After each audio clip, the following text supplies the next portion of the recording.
And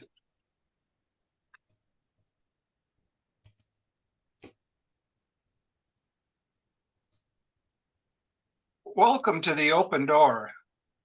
Jim Hannick here with co-host Mario Ramos-Reyes.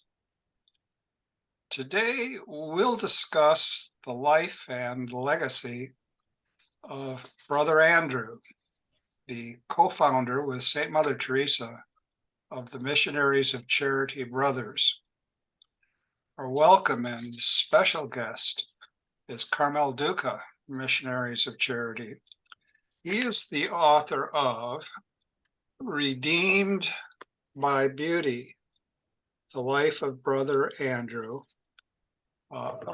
published originally by St. Paul's in Mumbai 2022, and also now via En route Books and Media. It's available on Amazon, and if you're subscribed to the right kind of Kindle, it's free. Otherwise, you can purchase it on Kindle for a modest price and an equally modest price hardcover. Now, Brother Carmel was born in Malta in 1965. Something of a kid, don't you know? Just a kid. In 1965. And after graduating from University of Malta, he joined the Missionaries of Charity Brothers in 1990. Let's begin, as we always do, in prayer. Come, O Holy Spirit, fill the hearts of your faithful and enkindle in them the fire of your love. Send forth your Spirit, and they shall be created, and you shall renew the face of the earth. O God, who has taught the hearts of the faithful by the light of the Holy Spirit, grant that by the gift of the same Spirit, we may be always truly wise and ever rejoice in his consolation. Through Christ our Lord. Amen. Brother Carmel, just to get us started, what led you personally to join the Missionaries of Charity?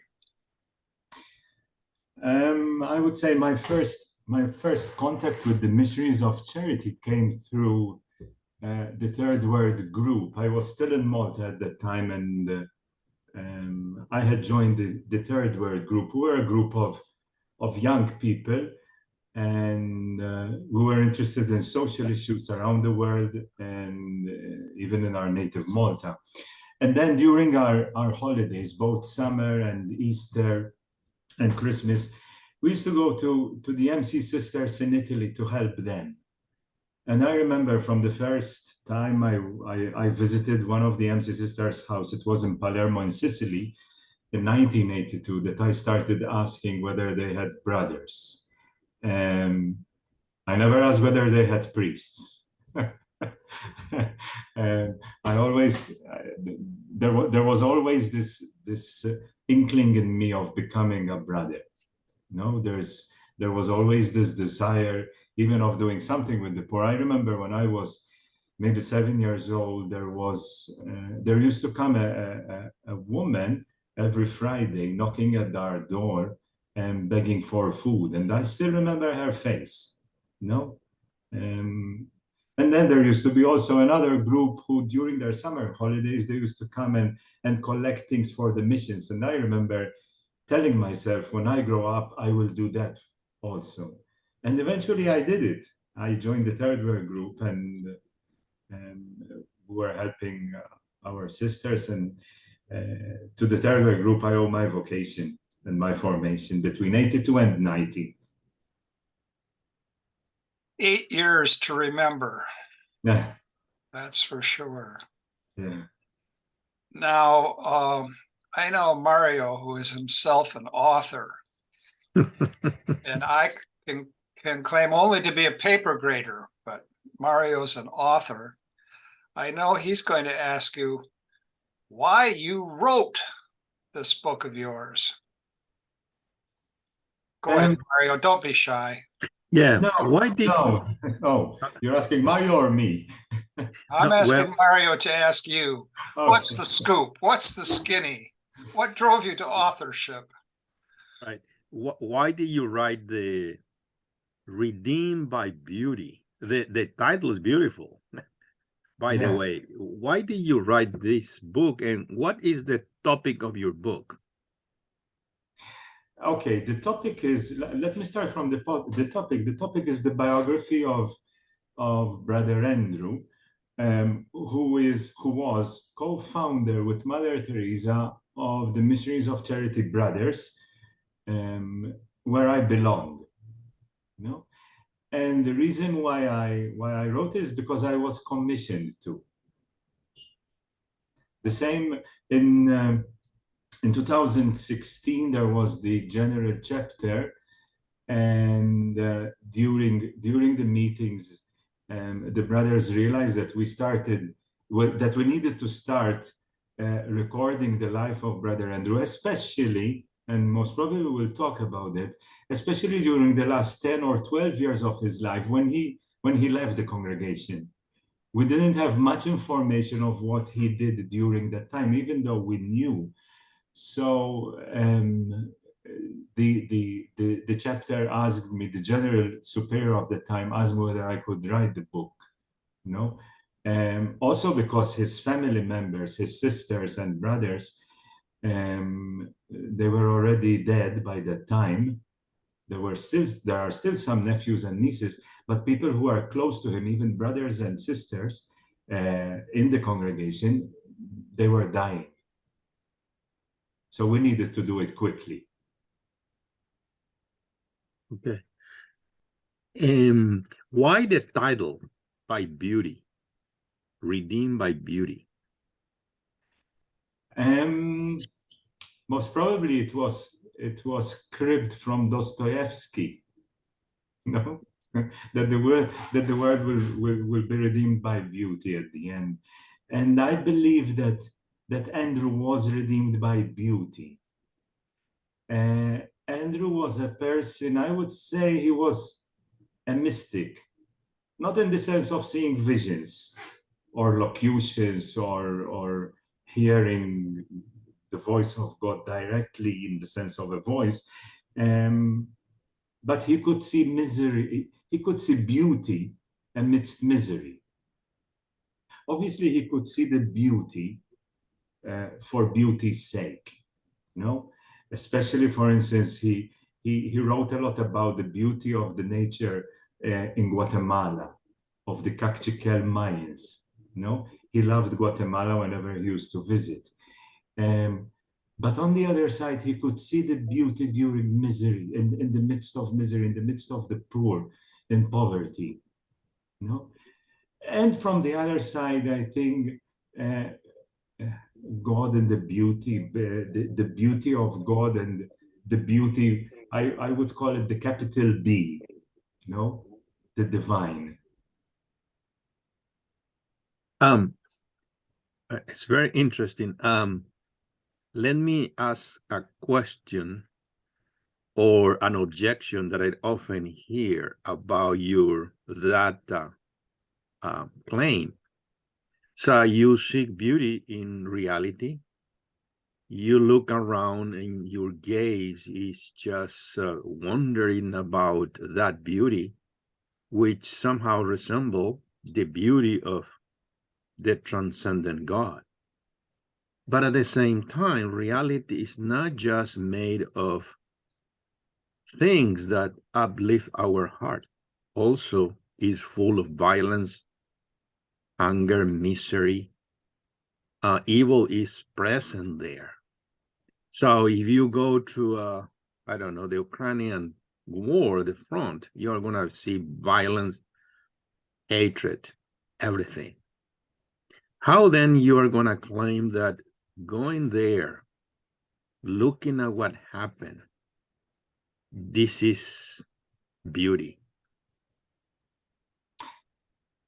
I'm not saying that it is beauty, no. I would give the example of one of the most, again, I'm going to use the word beautiful, one of the most beautiful letters which Brother Andrew writes in 1971. It is one of my favorites. And he's doing his 8-day retreat in Calcutta, and he decides to spend the night in Howrah Station. Howrah Station nowadays, thousands of people pass every day. No, there are still some people who live in Howrah Station, but in 1971, which is 50 years ago almost, well, not almost, actually, 50 years ago, there were many more people living on the platforms of Howrah Station, people who make Howrah Station their home or house. And he decides to spend the night, and he sees this family made of a woman with cropped hair. He mentions an old sari, wearing an old sari, and she had like 5 children, and they sit down in the night eating small pieces of bread. He thinks most probably brought from leftover restaurants or whatever. So they eat, they wash their plates, and he says, but it wasn't a sad meal. He said after that, one of the small boys of the family, he gets up, they were sitting on the ground, he gets up and he starts dancing. And he said they were happy, they were a happy family, no?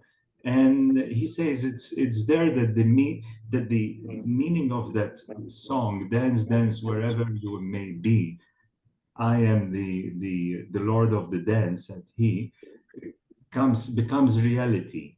Sort of, yes, the misery is there, the poverty is there, the suffering is there, but he could see that also amidst, now taking, yes, the war in Ukraine, or sort of, I would say, what about all those people who are going as volunteers on the borders of Ukraine, doctors, nurses, and helping the refugees? That is the beauty, in a way. It's not the beauty of the war. Okay, thank you. You mentioned, brother, a particular letter of Brother Andrew's. He wrote many letters, and they're spread all over the place, and you had to track them down. Did you think that writing this book would involve the research that it did, and the time that it involved? When I first was asked to go to India to research and write the book, they gave me 1 year time. And eventually it was a 5-year job, and still I would say there's still much more to do, because while traveling, I went to Australia, I went to other places, and I was asked people whether they had personal letters from Andrew, photos, because then we realized that we needed to start building the archives of the congregation. We already had some things, but not as many as we have now, between letters, photos, and videos, and audio recordings of his talks. Yeah, it was a big job, and it still is. I hope the congregation would continue in archiving this stuff. Yeah. Well, they originally commissioned you, and you should get permission to continue the commission. Yes, to extent. Well, we have a new leadership, so we're still waiting to see what is their agenda. You know, in so many areas of our lives, there are new leaders, and we're always looking for more new leaders. In fact, some of us say, let us leave no stone unturned in order to find a new leader. Now here's a compare and contrast. Dorothy Day's cause for canonization, and she is now a servant of God, quite recently, in the last few months, I think, took a step forward when, get this, I've got the statistic right. Sometimes I just fake them, but this time I've got the statistic right. Some 38,000 pages of material were forwarded to Rome on her work and her mission. And among them were a great many letters, because most of her life she was a pre-email person. In fact, I think all of her life she was a pre-email person. And so letters are certainly included there. Yeah. Now you mentioned a place which to many of us seems far, far away, although they're beginning to make an imprint via Western themed television shows. You mentioned Australia, and you could combine, imagine a Venn diagram here, Australia and the Jesuit order. So if you had an Australian Jesuit, how did Andrew come to be involved with the Missionaries of Charity? I mean, it's not like he grew up in Albania or someplace. It was even more remote. It was Australia. Well, those are the coincidences of God, most probably, which we call providence. Andrew, he joined the Jesuits in 1952 in Australia, and that was the first year that the Australian Jesuits sent a group of Australian Jesuits to India. That was a warm-up for sending them to Los Angeles, right? Well, yeah. All right, go ahead.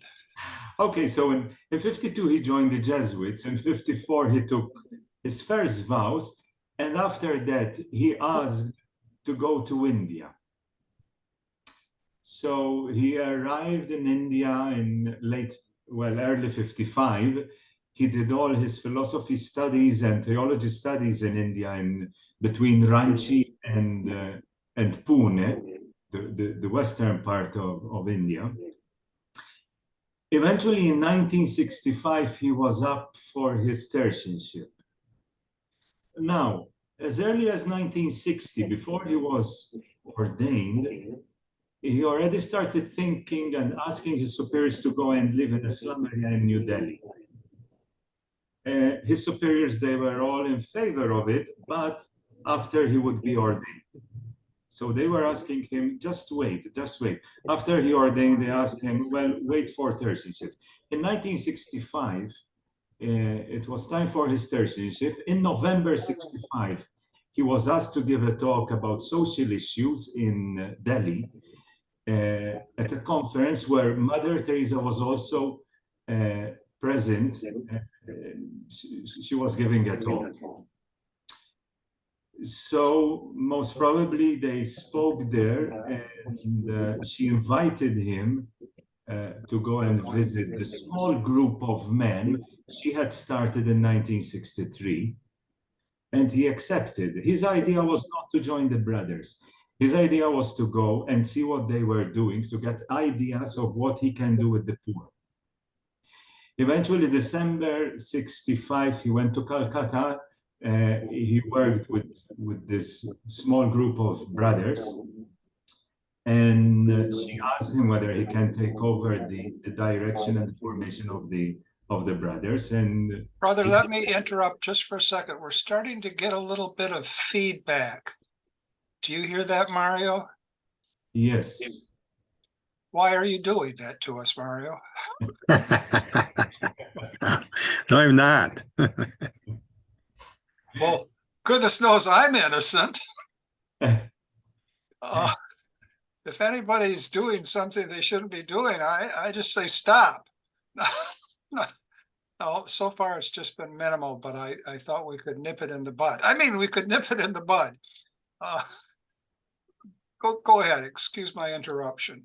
Okay. So that was the end of 1965. after getting all the permissions, he joined the brothers in 1966, in February 66. That's how he became involved with the brothers and the MCs. Right now, Mario and I are always trying to recruit people for the American Solidarity Party. And I mention that only because if you're going to start a religious order, you have to have people in the order. And how is it that Brother Andrew, well, recruited so many people so quickly? How did he do that? I don't know. Or were trucks involved? Were trucks involved? Did he move people in trucks? Well, that's because you know about the truck vocation. Yeah, so let's not try to suppress the evidence. If Mari and I had a truck, we put a lot of people on it. It's funny when we mention the truck vocation in the congregation, there are some brothers, they become very edgy and fidgety and they don't like it. Because the idea that we always had that Andrew, he went with a truck to Ranchi and he collected all these boys and he told them, come with me to Calcutta, which was not the case. No, when Andrew came with the brothers, he still had a lot of contact with the Jesuits, especially the Jesuits in villages around the Ranchi area where he was working. So he was going and coming and having communication with young boys who were looking for something new, most probably. Eventually, one day, he was taking some supply. Well, it wasn't he, but the truck which belonged to Mother Teresa was going to take some supplies to Ranchi from Calcutta and coming back empty. So he took the opportunity to bring these boys with whom he had been communicating, and he brought them back to Calcutta. That is the famous truck vocation. But why? It's an interesting question. Why were young people joining something totally new? And most probably, I would say because it was something new in the church also. We're talking about 1965, 66, 67, and afterwards, which is after the Vatican Council. No? Maybe not for the Indian vocations, but for sure, I would say for the American young men who joined later, most probably they were looking for something new in the church. No? For sure, it was the case with Korea, where we had an explosion of the number of brothers there. Because when the brothers went to Korea in late 70s, it was totally new in the church. A group of people who were living simply and working for the poor and picking up people from the streets. It was something new, even for the same church. So I would say also there is the charisma of Andrew, the charm of the Traverse Ball. His friends, his Jesuit friends who are still alive or who are still alive when I interviewed them, they spoke about the charm of the Traverse Ball, which most probably, Traverse Ball was his surname, his family name, by the way. But most probably the charm came from his mother, whom they knew also. So in a country like Korea, where he did not speak a word of Korean, and yet he started another group of so-called sort of religious for women with physical disabilities who could not make it in a monastery or in religious life. And he started them, and they consider him as their co-founder without being able to speak Korean, and yet they saw something in him. What a story, gosh. Mario, what next here?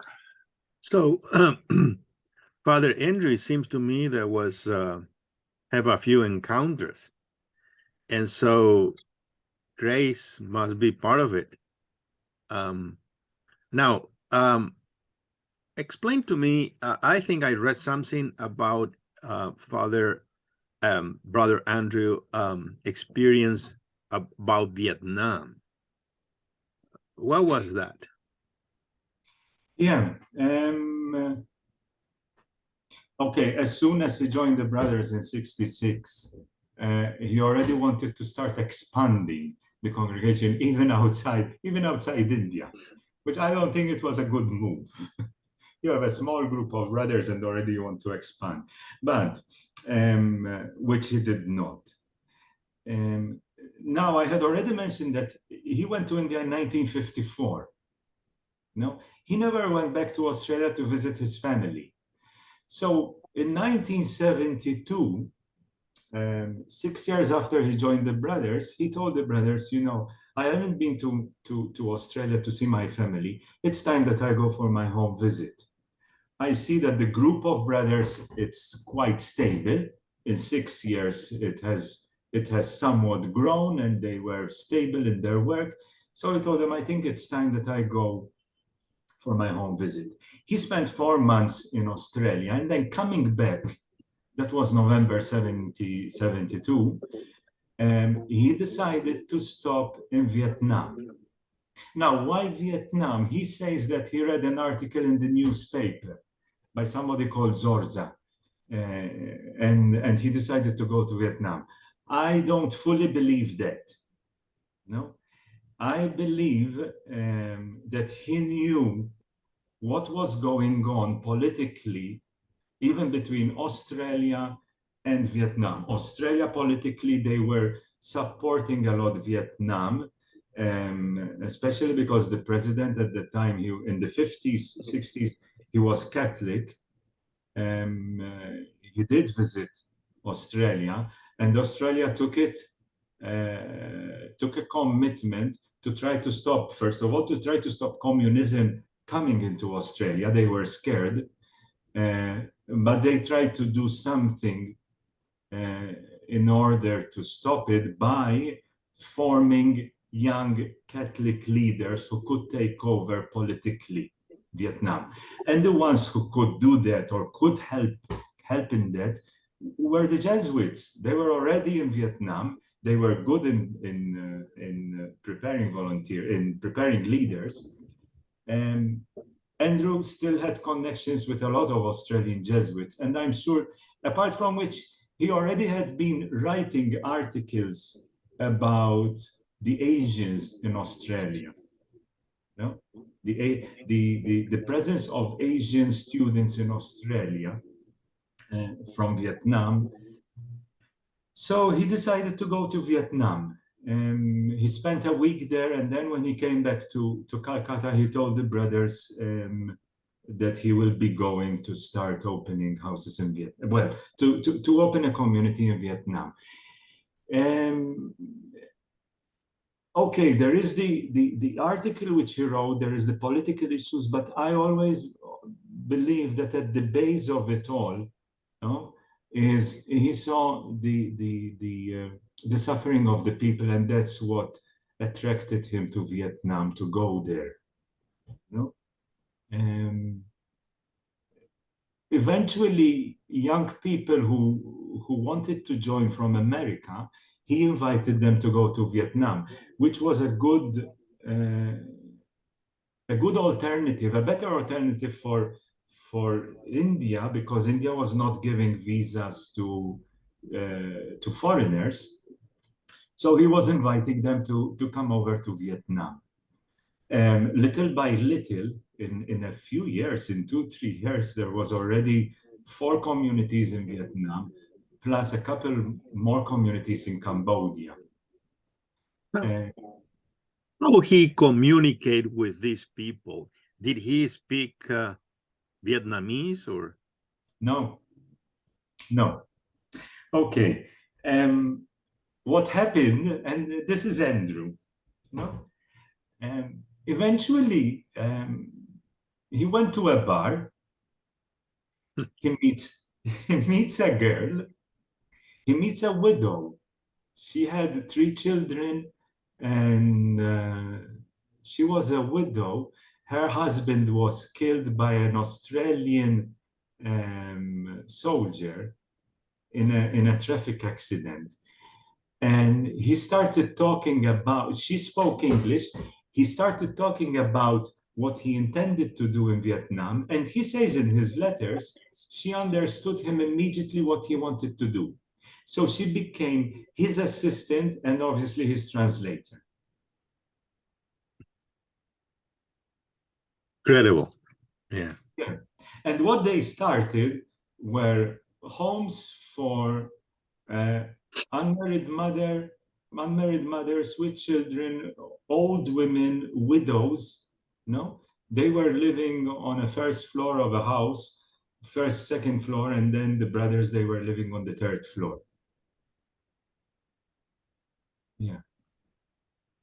Now, Vietnam has given rise to book after book, and there are so many more books that could be written because there are so many stories and so many searing experiences. By the end in Vietnam, it seemed to me in reading the book that for Brother Andrew, the experience had been a staggering sort of an experience, an overwhelming sort of an experience. Could you say a bit about that? Again, overwhelming with the suffering of the people, but at the same time, it was overwhelming for him because of the beauty of the people. He loved the people, he loved the country. No? And it was shattering for him that he had to leave them. No? To the extent that after coming out of Vietnam, his base was Hong Kong. He started opening houses along that rim, Hong Kong, Japan, the Philippines, Taiwan, Korea, hoping that when the communism falls, he could go back to Vietnam and Cambodia, which eventually he never did. But yes, he loved the people.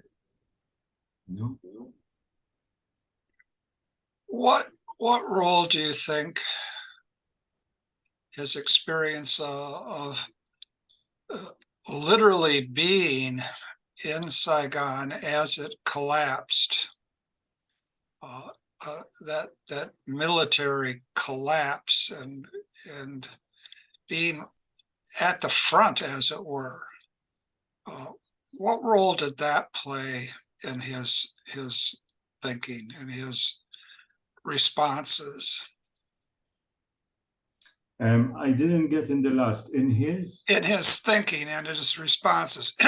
It seems to me, as a reader of newspapers, and mind you, it's not that I haven't traveled. I live in Los Angeles, but I've gone as far south as El Segundo.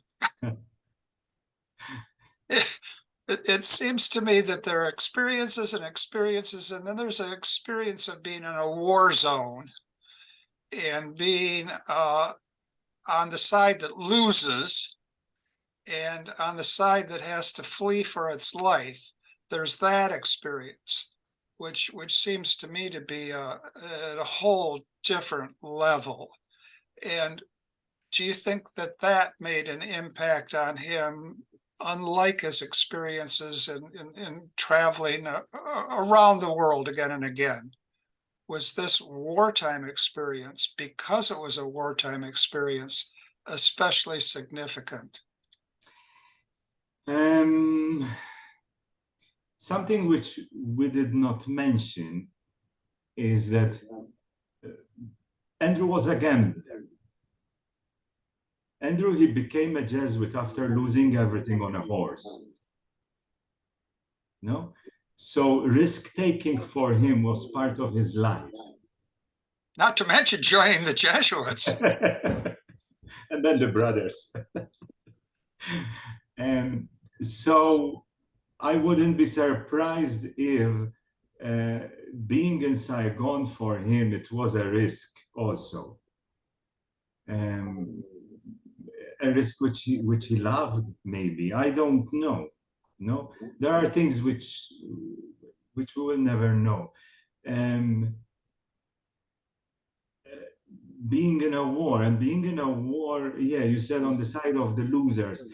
I'm not sure whether, I asked, when I was interviewing brothers who lived there with him, I asked them, did you ever speak about communism or about what was happening in Vietnam while you were in Vietnam? And most of them, they said no, in the sense that Andrew, he was very careful and scared, no, about being targeted as supporting one group or another. He was very scared to the point that one of the brothers, he had found a red tote bag, which was very practical for him, and Andrew, he absolutely forbid him to use it. No, I think it would have effect later on in his life, being in a war zone. Well, today we talk so often about post-traumatic stress disorder. And there could have been that. And it's interesting that one of the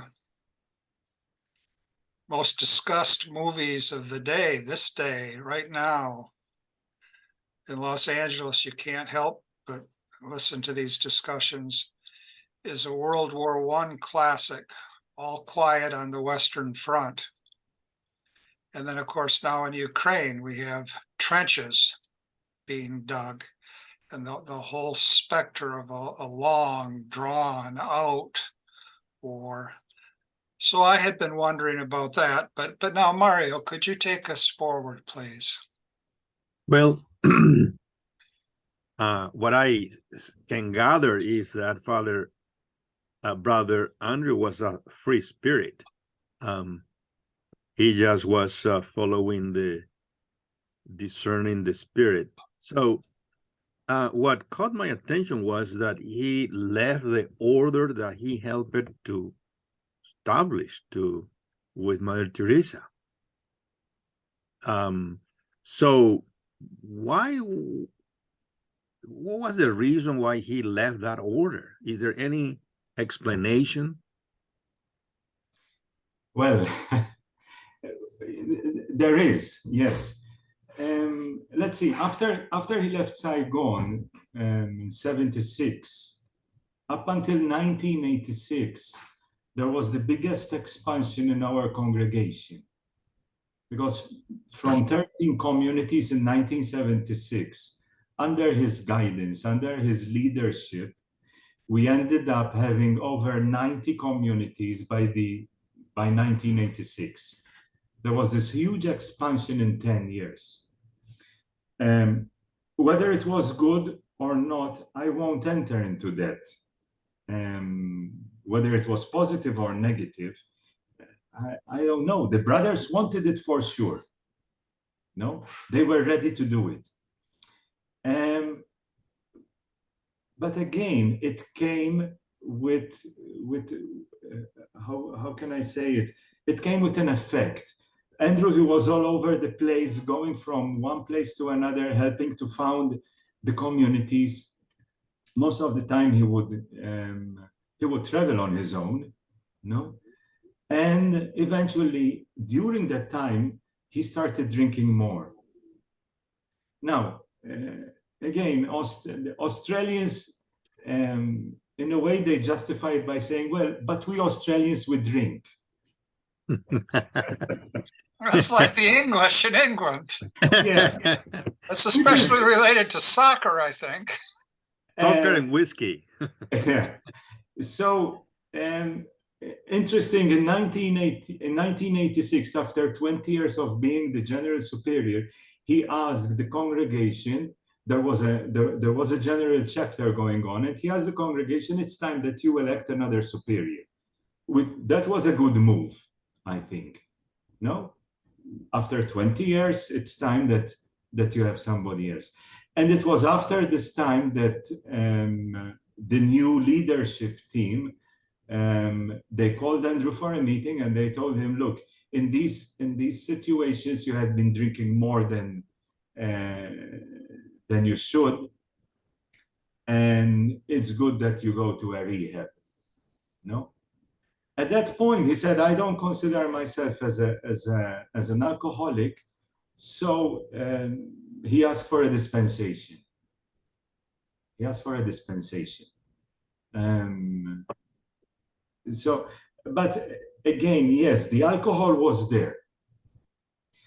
Also, being a Jesuit, saying this, not being a Jesuit, is because he wanted to leave the brothers already. But being a Jesuit and knowing how the Jesuits work, like for instance in India, they go to a place, they start something from scratch. They start a community of people, they build a church, they build a parish, and then they move on and they leave the parish for the diocese to take over. I've seen this a lot in India, no? So that he wanted to leave the brothers, it wasn't new, it wasn't out of the blues. The brothers were formed, it's time for me to move on. But also there were politics involved, as in all groups, as in all countries, in everything there were politics involved between certain brothers and Andrew. But he always continued with the MC spirit. I think he lived it more afterwards. Yeah. After he left the brothers, he never left the priesthood. He was still a priest incarnated under the Bishop of Calcutta. He went back to Australia and he started going around giving retreats, missions, days of prayer, spiritual talks to anybody who asked him. No? And so that was his life for the next 10 to 12 years. No? He also went out of Australia giving retreats like Pakistan, Canada, America, India. Again, I see two things. One is the going and comings between 76 and 86. It was more, in quotes, crazy. No? Whereas now between 88 and 2000, his going and coming, it was more of a pilgrimage. He's going around of Australia, all over Australia, walking, taking the bus, taking the train, or by air, whatever. But it's a more quiet going and coming. It's sort of a pilgrimage. The other thing which I would like to add is that between 88 and 2000, in that time, a lot of people went to his retreats, and a lot of people I met, I interviewed, and amazingly enough, nobody said that Andrew was drinking during that time. They would say he would take a beer. He would occasionally take a beer or two with us, but he was not drinking. So was it a case of a 10-year PTSD? I don't know. I asked not to justify, not to give a name to what Andrew was passing through, but I asked a few psychiatrists in 3 parts of the world.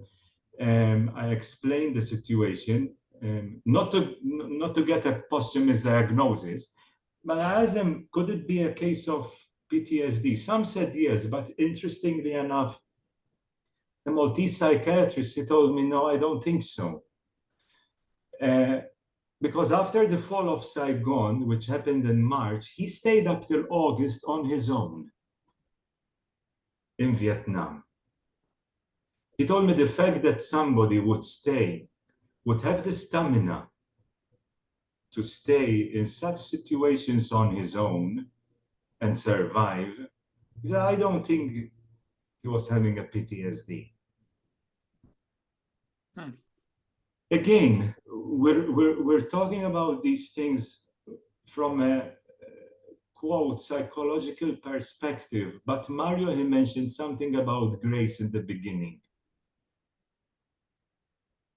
And I believe that something which kept Andrew going was, yes, grace. Grace and his belief that he was a wounded person.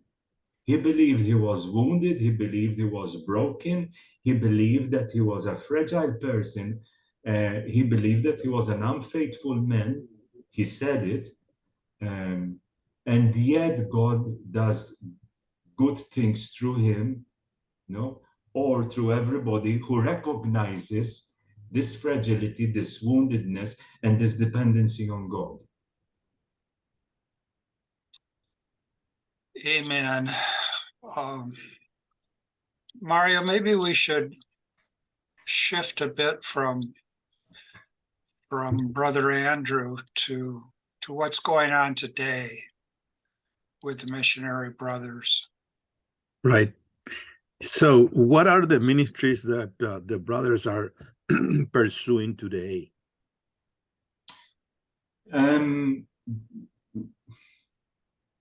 We're basically, wherever we go, we're basically for the poorest of the poor. And that depends on, hopefully, that depends on the country we are at. No?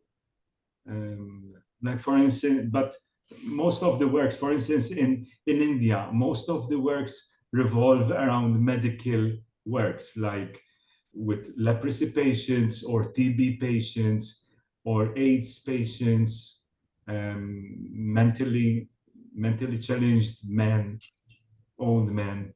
Like for instance, in India, I remember in the 80s, 90s, we had what we used to call slum schools. Nowadays, it's not needed for us to have them because the government is doing something much more in education.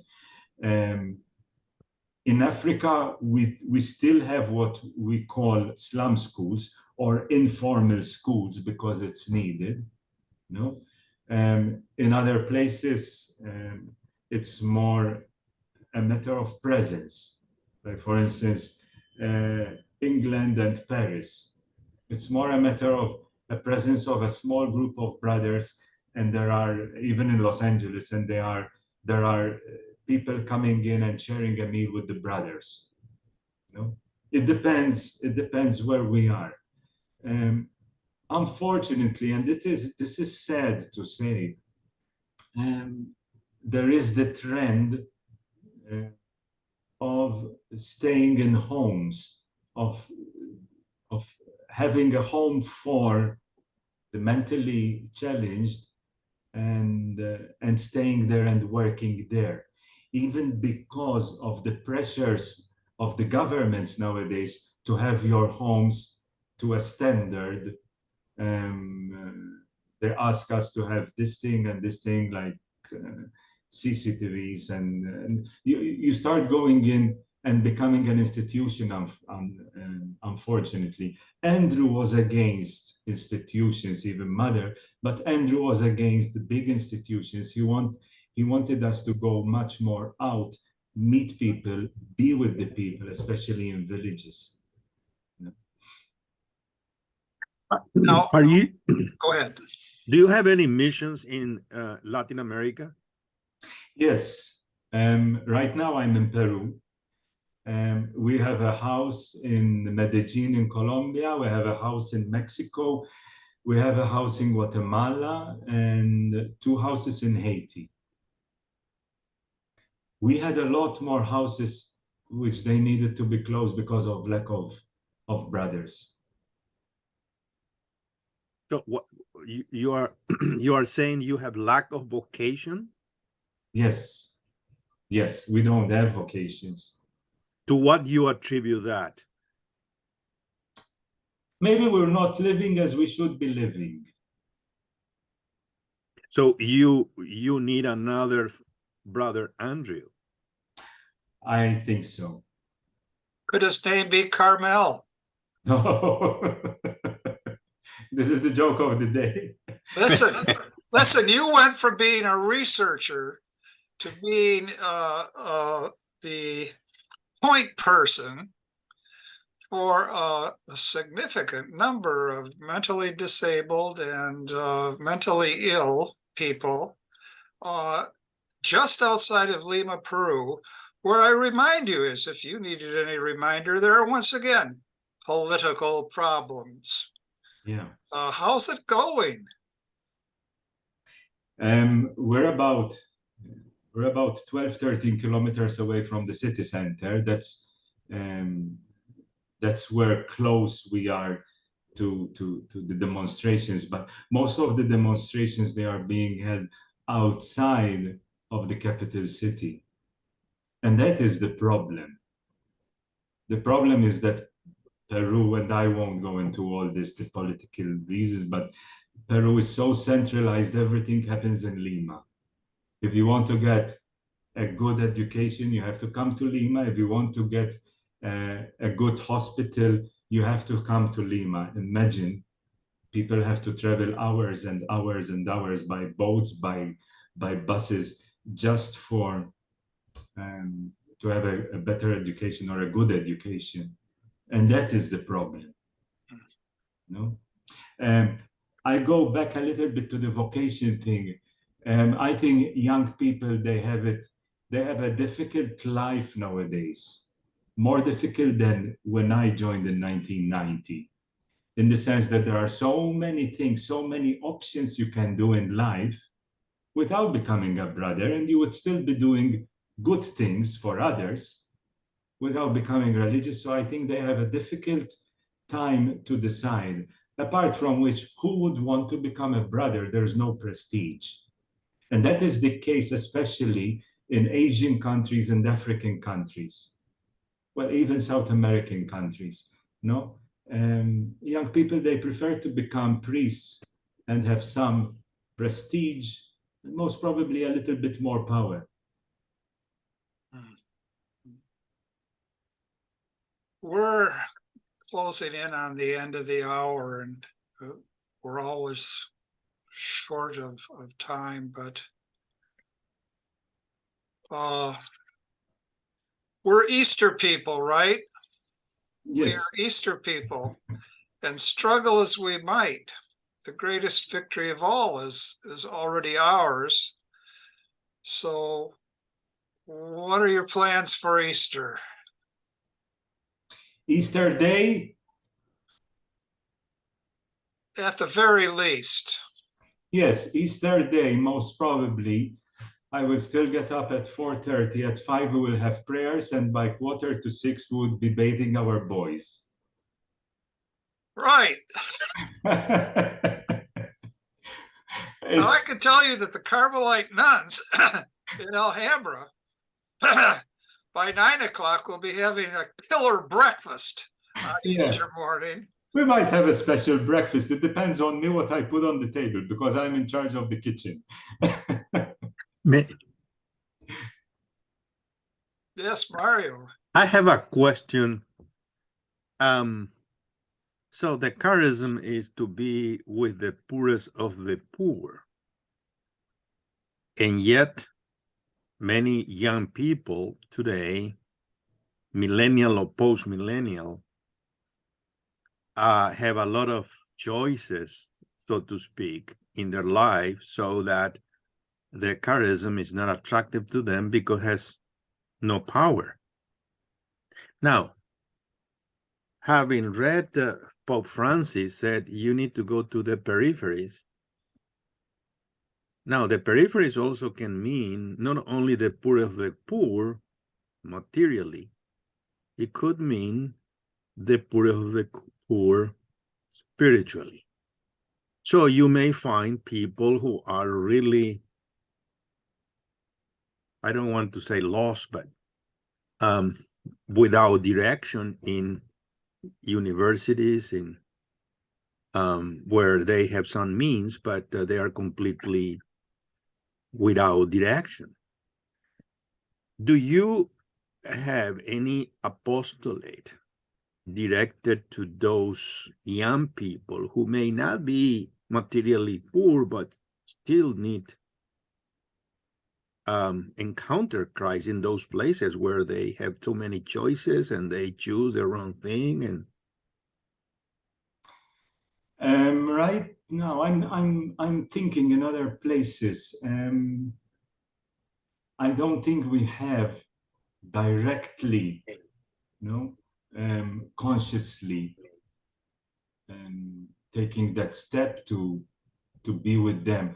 Most probably, I envision other congregations, they do that. Especially congregations who run schools, who run universities, and they have that presence there. Okay. Yeah. We've, and we always do, we've mentioned today the American Solidarity Party. We've mentioned Latin America. And we always mention, too, Thomism. And that allows us to speak a little Latin once we've introduced Thomism. But of course, we're very current. We're very current. And so I will mention only one, what's referred to dismissively as a scholastic tag. Quid recipitur ad modum recipientis recipitur. Whatever is received according to the mode of the person receiving. Now here I am, stuck in Los Angeles, stuck, mind you, and whatever I receive is received through the multiplex lenses of Los Angeles. And now back to Brother Andrew. Brother Andrew, in various ways, came through Los Angeles. And in various ways, with internal struggles in the order, Los Angeles played a role. And I couldn't help but note that in one of his letters, he says, Los Angeles is absolutely disconcerting, huge, incomprehensible, and rivaled only by Hong Kong. But the difference is in Hong Kong, they know they're in Hong Kong. Whereas in Los Angeles, they don't really get it. Now, you've come through Los Angeles. Do you have any comment on this comment of his? Well, the only thing I can say is that in his own way, he loved Los Angeles also. He loved what the brothers, they were doing in Los Angeles. So now, did he refer to our city as La Ciudad de Los Ángeles Casi Perdidos? Well, come on, it's a city which absorbs. Oh, completamente perdidos. It is a city which absorbs you. All right, we're going to fight to the last man here to avoid absorption. Yeah. Are you, final question, do you have in your pastoral plan to go to Paraguay? Aha. Mario, I'm nobody. I'm not a superior. I'm not. He's carefully positioned himself not to be a superior. Are you from Paraguay? Yeah. Okay. Okay. No, I would love to go to Paraguay. I would love to go to Cuba. Okay. Yeah. That's right. And there it would be interesting because we would not be able to have a home for anybody. And there we would have to find our own way to interpret the charism in such a place. And it's an interesting challenge. Well, a recent pastor of mine was from Cuba, and he said in Cuba, the only way the leadership will leave is sideways. I leave that for your reflection. On a far, far, far, far better note, we always end with the gospel for today. This is from Luke. While still more people gathered in the crowd, Jesus said to them, "This generation is an evil generation. It seeks a sign, but no sign will be given it except the sign of Jonah. Just as Jonah became a sign to the Ninevites, so will the Son of Man be to this generation. At the judgment, the Queen of the South will rise with the men of this generation, and she will condemn them because she came from the ends of the earth to hear the wisdom of Solomon. And there is something greater than Solomon here. At the judgment, the men of Nineveh will arise with this generation and condemn it, because at the preaching of Jonah, they repented. And there is something greater than Jonah here. Come, Lord Jesus, come." Thanks so much, brother. Thank you. Thank you. Thank you, Thank you brother. for having me in the show. Excellent. Till we Buena meet suerte. again. Gracias. Y otra Usted- cosa, nunca contaban con nuestra astucia. ¿Y usted dónde está ahorita? En Kansas. Oh, ya. Qué All right. bueno. Estoy en una misión ¿Sí? to convert the gringos. No es posible. Chao. Chao, gracias. Ciao.